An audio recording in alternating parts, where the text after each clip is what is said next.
"You're not on the list," my brother said, about his own wedding, in the house I bought him. That sentence cost him $770,000. It cost my father a daughter. And it cost me the last shred of hope that my family would ever see me as one of them. But what they didn't know, what nobody at that 200-guest reception knew, was that the roof over their heads still had my name on it, and I had just signed it away to someone else. Before I go on, please take a moment to like and subscribe, but only if you genuinely connect with this story. Drop your location and local time in the comments. I'd love to know where you're watching from. My name is Sierra. I'm 31. And this is the story of how I lost a family and found myself. Now let me take you back 17 years, to the day my mother died, and everything changed. My mother died on a Tuesday in October. I was 14. She had been sick for 2 years. Ovarian cancer. And by the end, she weighed less than I did. But she never stopped being the strongest person in the room. My mother was the only one who treated us the same. Dalton got a new bike. I got a new bike. He got help with homework. I got help with homework. She didn't believe in favorites. She believed in fairness. The funeral was small. Gray sky. Wet grass. I remember the smell of lilies and mud. My father stood at the casket with his arm around Dalton. My brother was 16, already taller than Dad.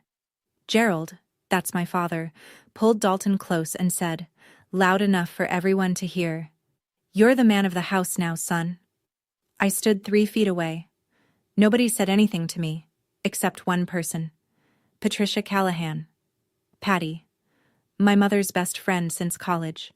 She found me standing alone by the back pew after everyone filed out. She crouched down, took my hands, and looked me straight in the eyes. "I promised your mother I'd always have your back," she said. "Remember that." I nodded.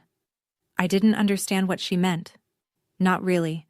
What I didn't know, what I wouldn't learn for years, was that my mother, in her final weeks, had asked Patty to become my legal godmother. She'd signed paperwork. Formal, binding, the whole thing. At the time, it seemed like a formality. A sentimental gesture from a dying woman. It wasn't. My mother knew something I didn't. She knew what my father would become without her there to balance him. And she was right about every single thing she feared. After the funeral, our house split into 2 worlds. Dalton's world had everything. A car on his 16th birthday. A used Mustang, but still. A college fund that Dad started topping up every month. Golf lessons at the club where Gerald's friends played. Weekend trips to look at campuses. A bedroom that got repainted twice. My world had leftovers. I asked Dad for money for textbooks my sophomore year. He didn't even look up from the TV. "Ask your brother," he said. I already gave him the budget. The budget. Like there was one pool of money and Dalton got to it first. I started working at a coffee shop the week I turned 16. 4:30 a.m. shifts before school. I bought my own notebooks, my own calculator, my own winter coat when the zipper on my old one broke and nobody noticed. One night, I needed to borrow Dalton's car. I had a scholarship interview the next morning, the only shot I had at affording college. The bus didn't run early enough. I knocked on his door. "Can I borrow the car tomorrow? Just for 2 hours." He didn't look up from his phone. "I need it. Take the bus." "The bus doesn't run at 6 a.m., Dalton." Not my problem. I walked 2.5 miles in the dark to make that interview. I got the scholarship. Here's the thing that burned the most. I found out later, years later, when Patty helped me pull old bank records, that my mother had set up a college fund for me too, equal to Dalton's. After she died, Gerald quietly transferred every dollar into Dalton's account. Every single dollar. He didn't even wait a full year. I graduated high school on a Saturday in June. Summa cum laude. National Honor Society. A full-ride scholarship to state. Gerald took Dalton to a basketball game that afternoon. I walked across the stage alone. Almost alone. When I scanned the bleachers, rows and rows of families holding flowers and balloons, I found one face. Patty. Third row, left side. She was clapping so hard her whole body shook. She had a single sunflower in her lap. That night, I packed 2 suitcases. Gerald was in the living room watching Sports Center. I walked past him with my bags and he glanced up. "You leaving?" "Yes." "Lock the door on your way out." That was it. No hug, no good luck. No, "Call me when you get there." Just lock the door. I rented a room above a laundromat in a college town 40 minutes away. I worked 2 jobs, coffee shop mornings, restaurant nights. I studied in between. I slept 4 hours on good nights. Patty offered to help me financially. She sat me down at her kitchen table with a checkbook and said, "Your mother left you something with me. Let me use it." I said no. "I need to do this myself, Patty. If I take your money, I'll never know if I can stand on my own." She put the checkbook away. She didn't argue. She just nodded and said, "You sound just like your mother." I got my real estate license at 22, my first sale at 23, my first 6-figure year at 26. 10 years after I locked that door behind me, I stood in front of a house worth $770,000, and I signed my name on the deed. But not for me. The call came on a Wednesday. I hadn't heard from Gerald in almost 3 years. No birthday calls, no Thanksgiving invites, no, "How are you?" Nothing. Then, out of nowhere, "Sierra, it's your father." He didn't ask how I was. He didn't ask about my job, my health, my life. He got straight to the point. "Your brother needs a place. He's getting serious with a girl from a good family. He can't be renting some apartment. Help him out." Not, "Would you consider?" Not, "If you're able." Just, "Help him out." Like I was the family handyman and a faucet was leaking. I was 29. I had closed over 40 deals that year. I had savings. I had a reputation. I had built every single piece of my life with no help from the man on the other end of the phone. And still, some part of me thought, maybe this time, maybe if I do this, they'll see me. Maybe if I give enough, I'll finally be enough. So I bought the house. A 4-bedroom colonial in a nice suburb, new roof, big yard, $770,000. I kept the deed in my name. That was the one thing I did right, and it wasn't even my idea. Patty sat across from me the day I told her. She didn't yell. She set her coffee cup down slowly and said, "You're buying his love, Sierra. It doesn't work that way." "I know," I said. "Do you? Just promise me you'll keep a copy of the deed." She took the papers. She looked at me the way you look at someone walking toward a cliff who won't stop. "Keep your name on that deed, Sierra. Promise me." I promised. Dalton moved in a week later. He never once asked whose name was on the paperwork. It started small. So small I almost didn't notice. Thanksgiving, the first year after Dalton moved in. I called to ask what time dinner was. He said, "Oh, Nicole's family is coming this year. We don't really have enough chairs. Maybe next time?" Next time. Christmas. "We're heading to the Ashfords this year. Their place is bigger. You know how it is." Gerald's birthday in February. "It's just a small dinner. Didn't want to make a big deal." Every time, a reason. Every reason, just believable enough that I could swallow it if I didn't chew. I chewed. Dalton was dating Nicole Ashford. Her family had money, real money, country club, charity galas, last name on a hospital wing. Nicole was sweet, from what little I heard. Dalton was performing the role of his life, the devoted son from a small, close-knit family. The kind of man a girl like Nicole could bring home to her mother. And I didn't fit that story. He started editing me out. Slowly, carefully, like someone airbrushing an old photo. I found out how far he'd gone on a December night, scrolling through Nicole's Instagram. There it was. A photo of Dalton, Gerald, Nicole, and her parents, standing around the dining table in my house. Christmas garland on the banister I'd picked out. Candles on the mantle I'd paid for. And the caption, Family Christmas at our home. Just us. A small family. And that's all we need. Our home? Small family. I stared at that photo for 30 seconds. Then I screenshotted it and saved it to a folder I didn't have a name for yet. I didn't know why I was saving it. Something in my gut told me to. Something that sounded a lot like my mother's voice. The phone call that changed everything wasn't from Dalton. It wasn't from Gerald. It was from Rachel Park, a colleague at my brokerage. We'd closed a dozen deals together. She knew her stuff. And she knew how to listen. "Sierra, this is awkward," she said one afternoon. "But does your brother live in that colonial on Maple?" "Yes." "Why?"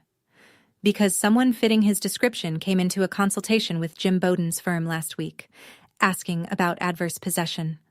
My stomach dropped. Adverse possession. It's a legal concept. If someone lives in a property long enough, openly and continuously, without the actual owner objecting, they can eventually file a claim to ownership.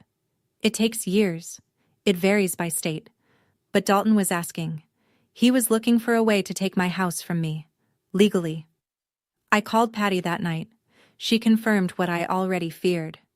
"If he files the right paperwork and you don't challenge it, in a few years he could have a case," she said. "It's a stretch. But the fact that he's asking? That tells you everything." It did. I wasn't just losing a house. I was losing the fiction I'd built. That somewhere underneath the silence and the excuses, my family still wanted me. That the house was a bridge, not a transaction. That blood meant something. But I didn't act. Not yet. There was one more test. The wedding. Dalton and Nicole had gotten engaged in January. The wedding was set for June. 200 guests. I told myself, if he invites me, there's still hope. If he includes me in the biggest day of his life, then maybe. I was wrong about all of it. The invitations went out in March. 200 of them. Not one had my name on it.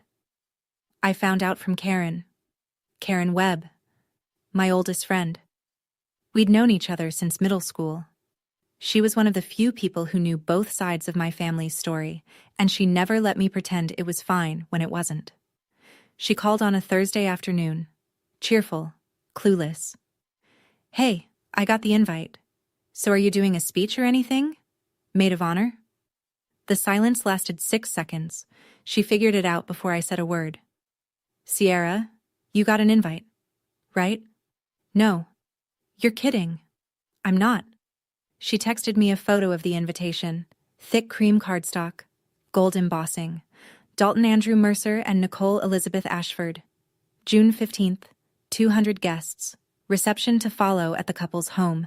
The couple's home. My house. I called Dalton. It rang 4 times and went to voicemail. I called again. Same thing.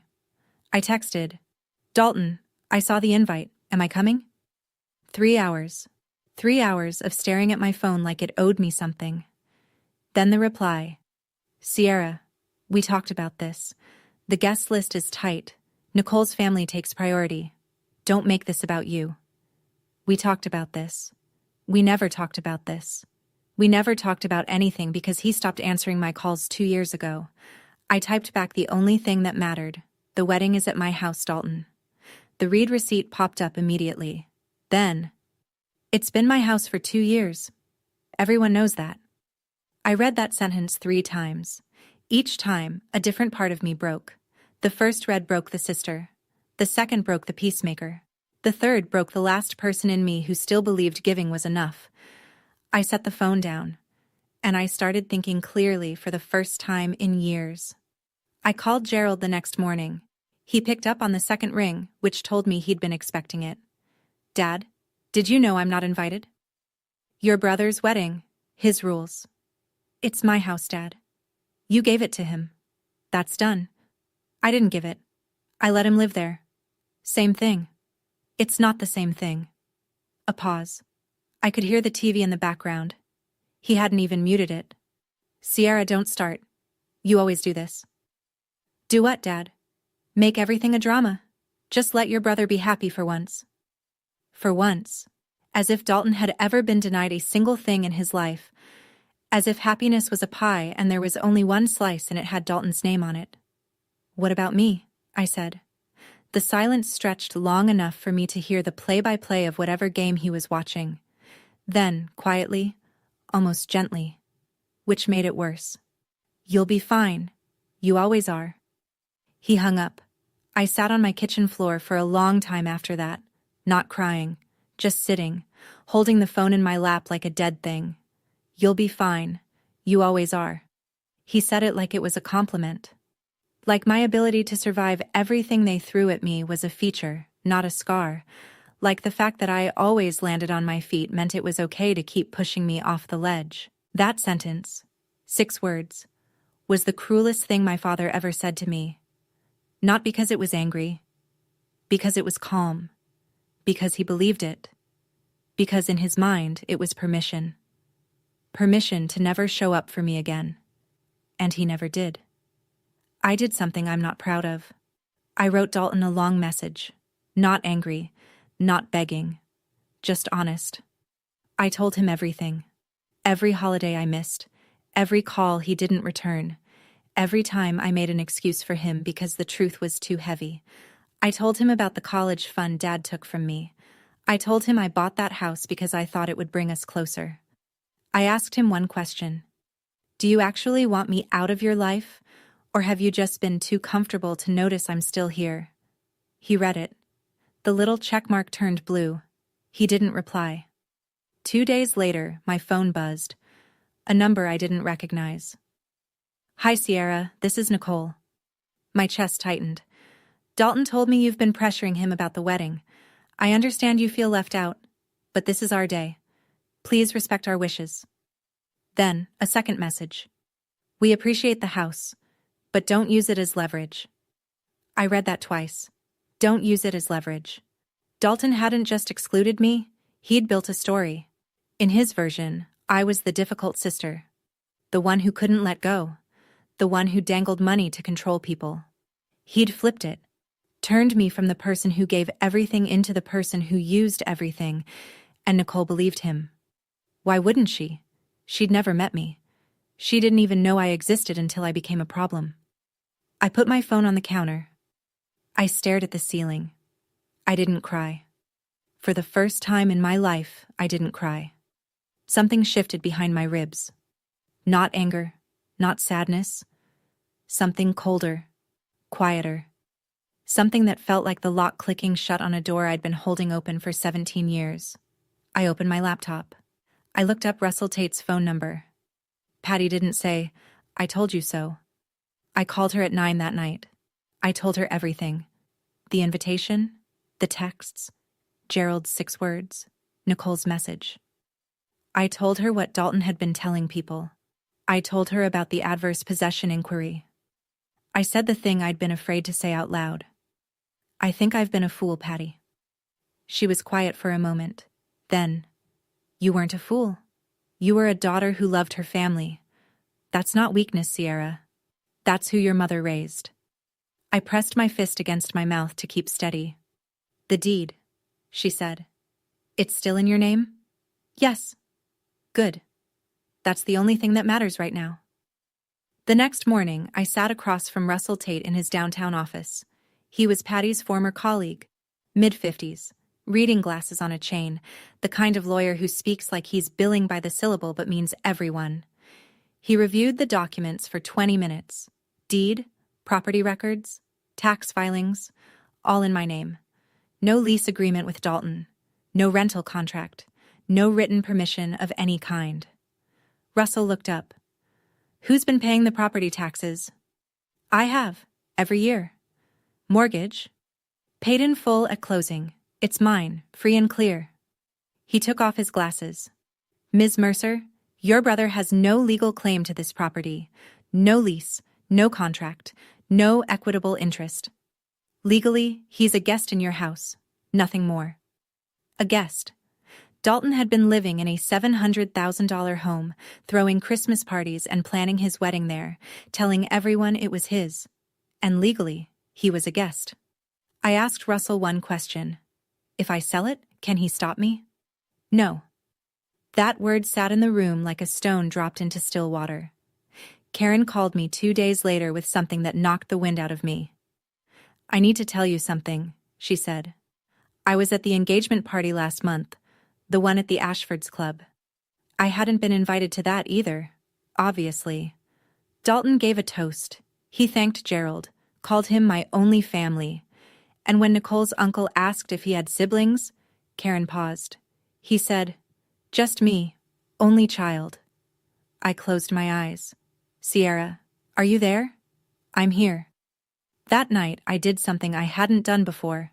I went through everything.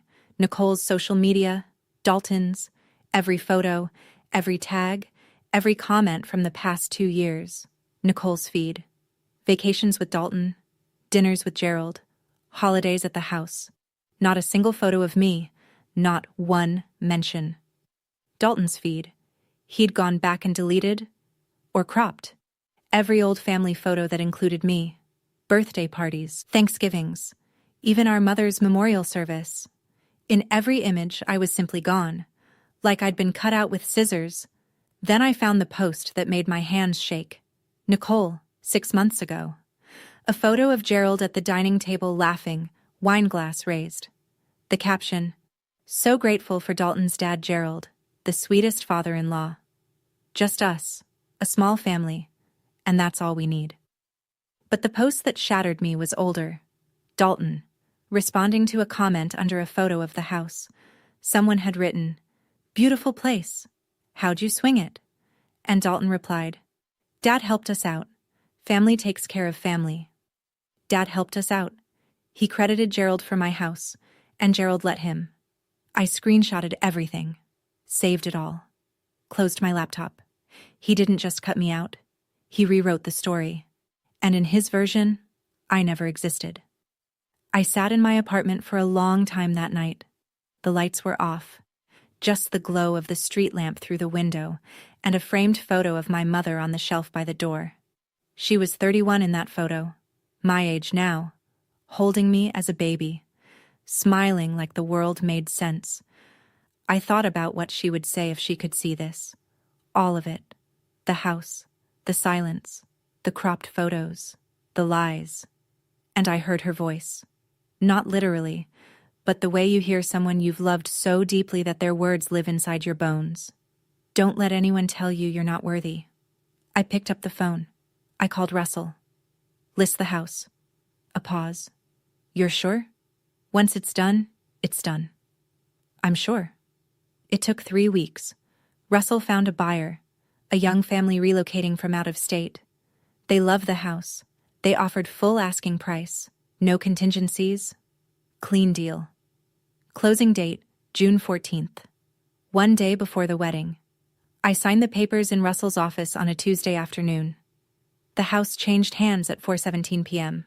It was no longer mine, which meant it was no longer Dalton's to stand in. Russell prepared the notice to vacate. 30 days. Standard. Completely legal. I chose the delivery date, June 15th, the morning of the wedding. Patty sat with me that evening. She didn't say much. She just poured 2 glasses of wine and waited. "How do you want to do this?" she asked. "Quietly," I said. "I just want him to know the truth." I sat there for a long time after she left. I wasn't happy. I wasn't sad. I was hollow, like I'd cut away a part of my body that had been dead for years but I'd been too afraid to let go of. If you've ever had to choose between loyalty and self-respect, you know exactly what that feels like. Would you have done the same thing? I'd love to hear your answer in the comments. June 15th. A Saturday. 82 degrees. Clear sky. I drove to the neighborhood at 6:30 in the evening. Not to the house, to the end of the block, where I could see the driveway from a distance.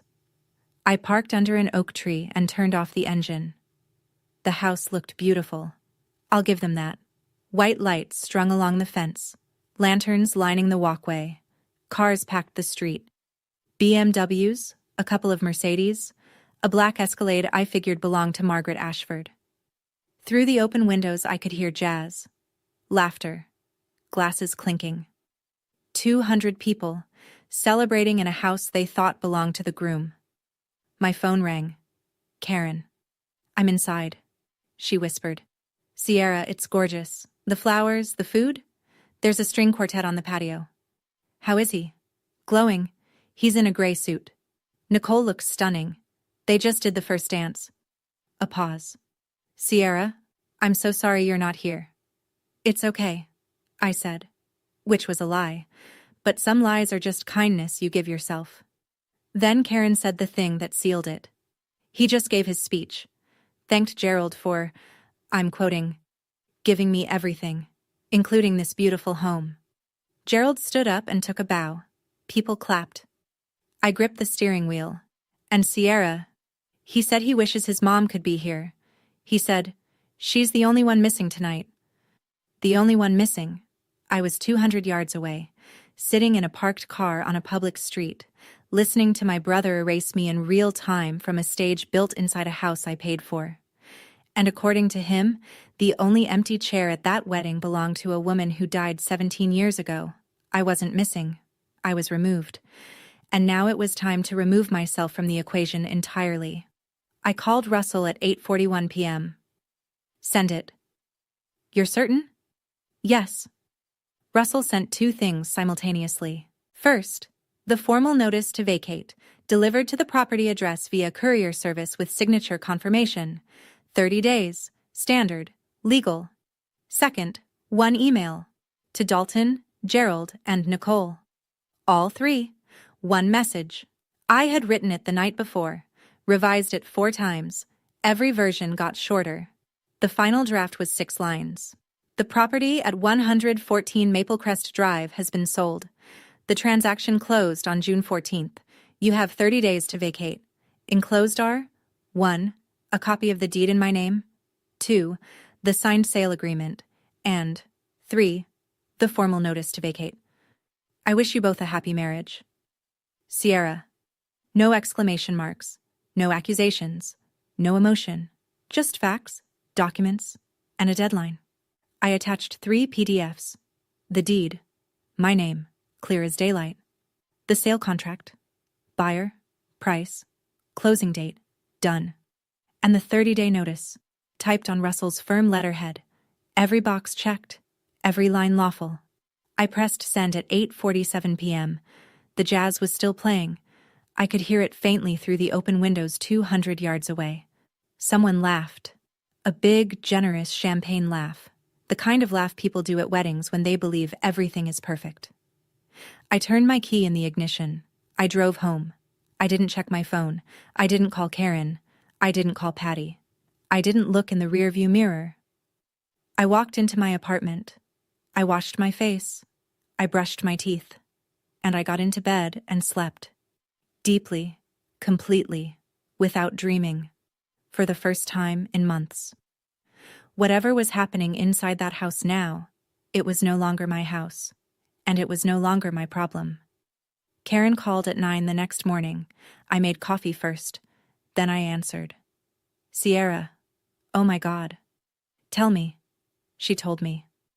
Around 9 p.m., 12 minutes after I sent the email, Dalton pulled his phone from his jacket during a toast from Nicole's uncle. He glanced at the screen. Then he went white. Not red. Not flushed.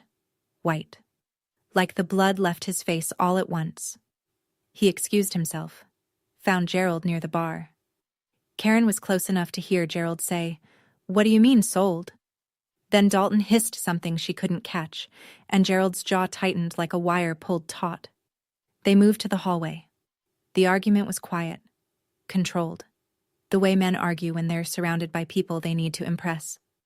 But the body language screamed. Gerald jabbing his finger toward the floor. Dalton pressing his palm against the wall like he needed it to stay upright. Nicole noticed. Of course she did. It was her wedding. She walked over in her white dress and touched Dalton's arm. What's wrong? It's nothing. You look like you're going to be sick. She saw the phone in his hand. She took it. She read the email. The hallway got very quiet. Who is Sierra Mercer? Nicole said. Dalton's mouth opened. Nothing came out for 3 full seconds. Then, nobody. Nicole looked at the attachment. The deed. My name. The address they were standing in. The deed says Sierra Mercer. You told me this was your father's house. Dalton reached for the phone. Nicole pulled it back. Margaret Ashford appeared at the end of the hallway. Silk dress, pearl earrings. A face that could read a room from 40 feet. What's going on? She said. Nicole turned the screen toward her mother. Margaret read. She looked at Dalton. She looked at Gerald. Then she picked up her clutch and walked toward the front door. Margaret didn't leave. She stopped at the front door, turned around, and walked back. That was worse. She stood in front of Dalton. In the foyer, where the string quartet had been playing 10 minutes earlier and a dozen guests were now pretending not to watch. My daughter asked you a simple question, Margaret said. Who is Sierra Mercer? Dalton ran a hand through his hair. He tried a smile. It didn't land. It's complicated. She's a distant relative. Karen stepped forward. She told me later she hadn't planned to. But she'd had 2 glasses of champagne and 17 years of watching me get erased, and something in her just broke. She's his sister, Karen said. His younger sister. And she's the one who bought this house. The room went silent. Not movie silent. Real silent. The kind where you can hear someone's shoe shift on the hardwood floor. Margaret looked at Gerald. You have a daughter? Gerald straightened his shoulders. Old habit. This is family business. It became my family's business the moment my daughter married into your lies. That word, lies, landed like a slap. Gerald flinched, physically flinched. I'd never seen him flinch at anything in my life, and I wasn't even there. But Karen described it so precisely I could see it. Nicole stood between her mother and her husband, with a look Karen described as someone watching their house burn in real time. She turned to Dalton. You told me you were an only child. Nicole, let me explain. You told me your father bought this house. It's not What else did you lie about? That question hung in the air. Not just about the house. Not just about me. About everything. The entire foundation of their marriage, 1 day old, was cracking in front of 200 people. Dalton's face went through 3 stages. Karen counted them. First, denial. He pointed at Karen like she'd set off a fire alarm. Karen doesn't know what she's talking about. She's Sierra's friend. She's biased. Karen didn't flinch. I went to high school with both of you, Dalton. I was at your mother's funeral. I watched you eat dinner at Sierra's table for 16 years. Second, deflection. Dalton turned to the room, to the guests, to anyone who would listen, and spread his hands. Sierra's always been like this. She's jealous. She's trying to ruin my wedding because she can't stand to see me happy. Margaret's voice cut through. She didn't come to your wedding, Dalton. You didn't let her. Third, collapse. Dalton looked at Gerald. The way a child looks at a parent when the teacher catches them cheating. Help me. Fix this. Gerald didn't move. His mouth was a thin line. His hands were in his pockets. For the first time in my life, in Karen's retelling, Gerald Mercer had absolutely nothing to say. No lecture, no redirect. No, this is family business. Just silence from a man who'd spent 63 years always having the last word. Nicole stood up from the chair someone had brought her. She smoothed the front of her dress. She didn't yell. She didn't cry. She said, very quietly, I need air. She walked outside. 2 of her bridesmaids followed, then her aunt, then her cousin. Then Margaret, who paused at the door and looked back at Gerald with an expression Karen described as the end of something. The DJ had stopped the music 20 minutes ago. Nobody asked him to restart it. Dalton stood alone in the foyer. Guests filed past him in small murmuring groups, collecting coats and purses. Nobody said goodbye. The last car left at 11:14 p.m. Gerald called me at 7 the next morning. Sunday. I was sitting at my kitchen table with coffee and the newspaper. I let it ring twice. Then I picked up. What did you do? His voice was low, shaking, not with grief. with rage. I sold my house, Dad. You ruined your brother's wedding. No, I sold my property. That's my legal right. You need to fix this. Call the buyer. Undo it. It's done, Dad. It's not my house anymore. You did this to hurt him. I set my coffee down. No, I did this because he erased me. You both did. Silence. I could hear his breathing. Heavy. Uneven. The breathing of a man not used to being on the losing side of a conversation. Then he pulled out the one weapon he had left. Your mother would be ashamed of you. There it was. The trump card. The invocation of a dead woman who couldn't speak for herself, used by the man who broke every promise he ever made to her. My voice didn't shake. I want that on record. It didn't shake, and it didn't rise. Mom would be ashamed of what you did to her daughter. Nothing. 5 seconds. 10. Don't call me again, Sierra. I wasn't planning to, Dad. He hung up. I sat there. The coffee got cold. The newspaper stayed unread. The apartment was quiet in the way that only empty rooms are quiet, the kind of quiet that has weight. That was the last conversation I had with my father. Not the last time he tried to reach me. That came later, through other people, in softer tones. But the last time I picked up the phone for Gerald Mercer. Some doors close with a slam. This one closed with a click. And I was the one who turned the lock. Dalton called Monday afternoon. I almost didn't answer, but I realized I needed to hear what he'd say. Not for hope. Not anymore. For closure. You can't do this. His voice was raw, hoarse, the voice of a man who'd spent the night arguing or crying or both. This is my home, Sierra. It was never your home, Dalton. It was mine. I let you live there. I'll sue you. Go ahead. The deed is in my name. Always was. Silence. Then the shift came. I'd been waiting for it. The moment he switched from rage to charm. From weapon to tool. Sierra, come on. His tone dropped. Softer, almost warm. We're family. I know things haven't been perfect, but we can work this out. I'll talk to Nicole. We'll have you over for dinner. We can... You told your wife I don't exist. The sentence sat between us like a wall. I can explain. You don't need to. I understand perfectly. Sierra, please. Nicole's furious.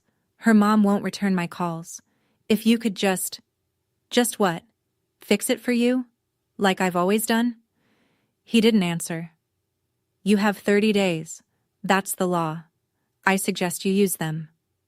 Where are we supposed to go? That's not my problem anymore, Dalton. Another pause. Then quietly, and this was the part that almost got to me. I'm sorry. 2 words. 17 years late. Sorry for what? I asked. And he couldn't answer. He literally couldn't name the thing he was sorry for. Because naming it would mean admitting it happened, and admitting it happened would mean he wasn't the victim. Goodbye, Dalton. I hung up. My hand was steady. My chest hurt. But my hand was steady, and that mattered more. Russell called Wednesday morning to confirm what I already knew. Sale is fully recorded, title transferred, funds deposited into your account. A pause.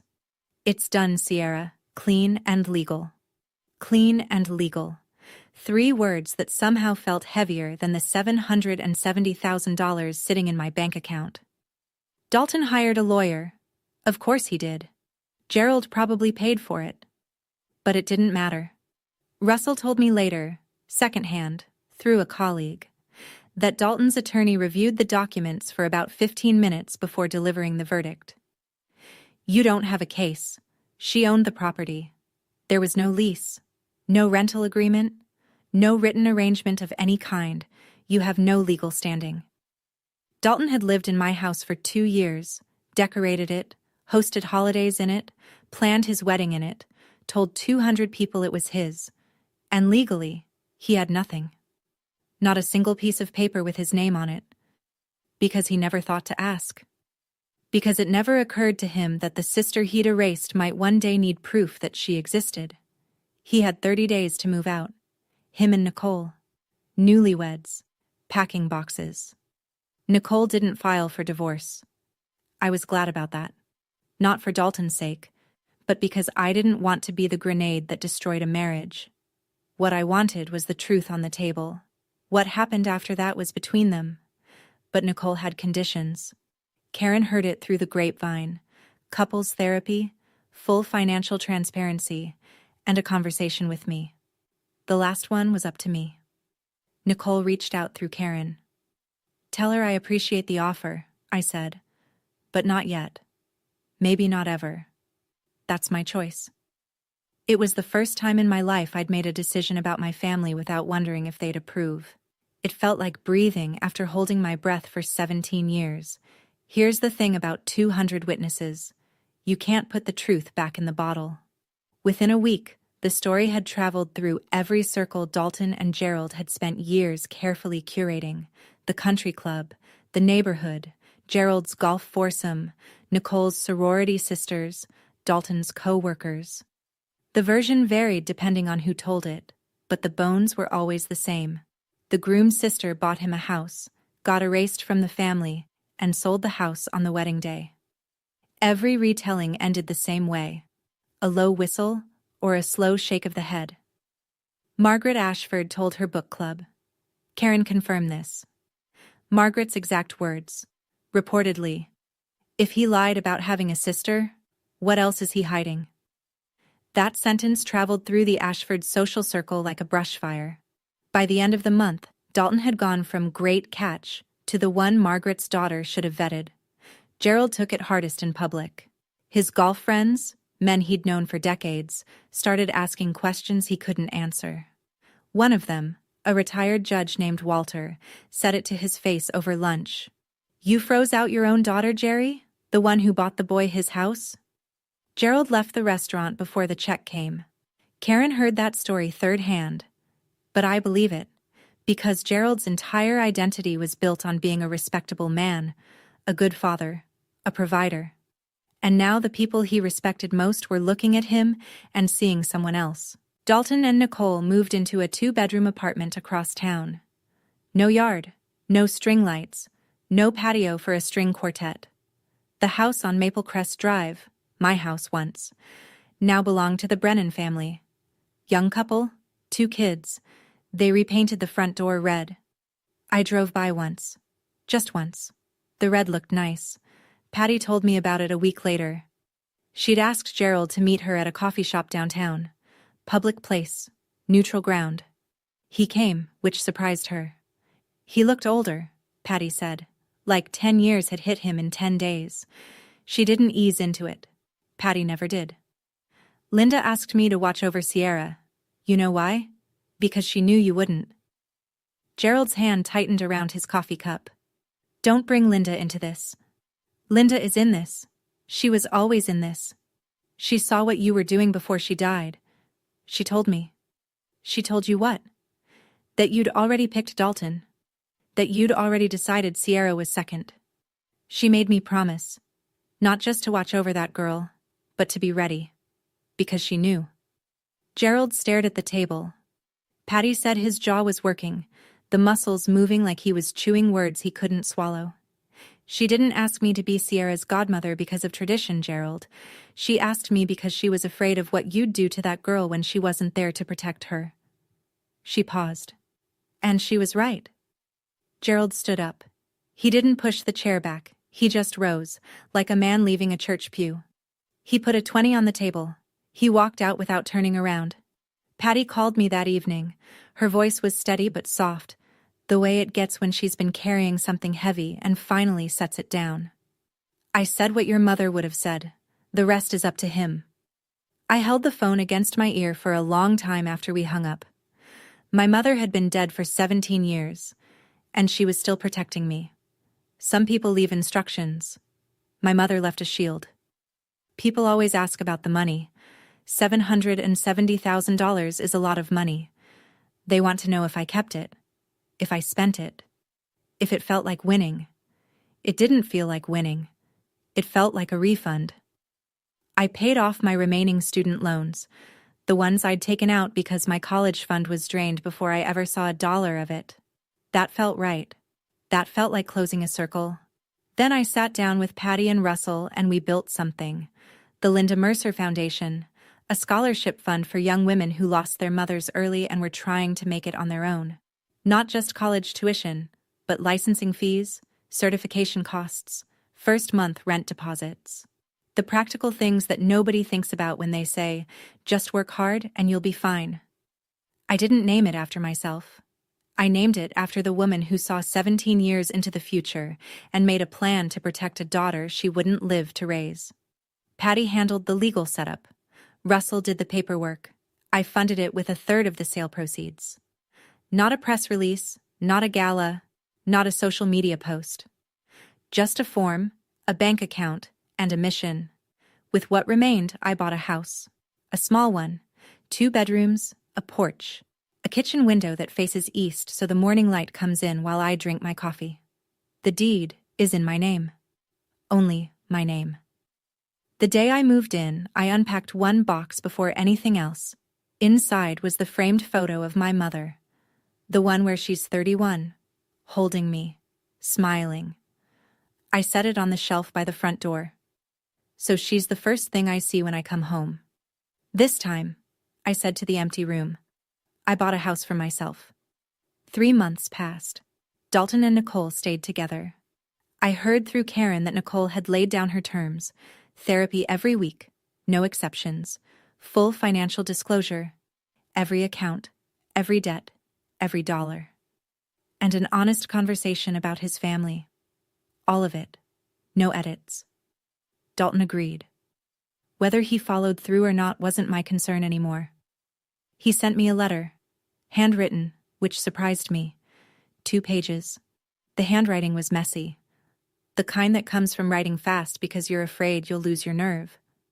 He didn't apologize. Not exactly. He said, I know I messed up. He said, I don't know how to fix this. He said, Nicole keeps asking about you, and I don't know what to tell her because I don't know you anymore, and that's my fault. I read it twice. I folded it and put it in the drawer of my nightstand. I didn't write back. Not because I hated him, because I wasn't ready.